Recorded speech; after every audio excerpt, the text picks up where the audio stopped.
با سلام خدمت شما دوستان عزیز.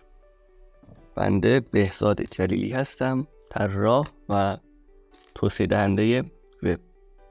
از زبان برنامه‌نویسی پایتون و فریمورک جنگو برای توسعه بک‌اند سایت استفاده میکنم و این واژه فریمورک و بک‌اند رو در آینده برای دوستانی که اطلاع ندارن کامل توضیح میدم که به چه صورت هست معانی این دو واژه.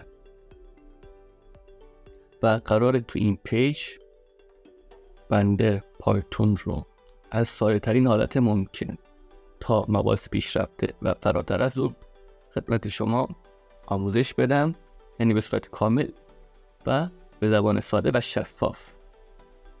و آموزش ها از طریق این پیج شروع میشه و در ادامه ممکنه از طریق سایت یا اثبات پلیر در اختیار شما دوستان قرار بگیره. سعی میکنم که مطالب رو به صورت یک پارچه به شما آموزش بدم. مثلا بحث توابط پایتون چه یک فصل، یا میگم از این ویدیو اینستاگرام شروع میشه و تا چند ویدیو بعدی فقط توابط به صورت یک جا به شما آموزش داده میشه.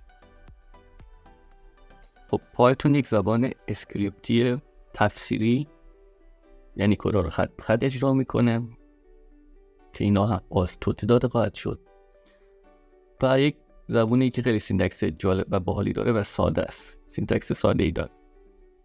پایتون کاربردهای خیلی زیادی داره، از کاربرد در پایان نامه دانشگاه گرفته تا ساخت اپ موبایلی، یعنی هر جا میری اینی پایتون تو حوزه وجود داره. ولی خب من 3 حوزه رو با قدرت میتونم اعلام کنم که پایتون تو اونجا بسیار کاربرد داره. یک حوزه هوش مصنوعی هستش که پایتون بسیار تو اونجا پر کاربرد و فریمورک‌های خیلی متعددی داره تو مبحث. 2 تو حوزه طراحی بک‌اند سایت، تو حوزه طراحی سایت بسیار کاربرد داره، بسیار خوب عمل میکنه و یکی از فریمورک‌های بسیار خوبش جنگو هستش که امنیت بالایی هم داره این فریمورک. حوزه بعدی هک و امنیت هستش که پایتون همینجا باز کاربرد به سزایی داره. و حتی تو حوزه نظامی هم پایتون کاربرد داره.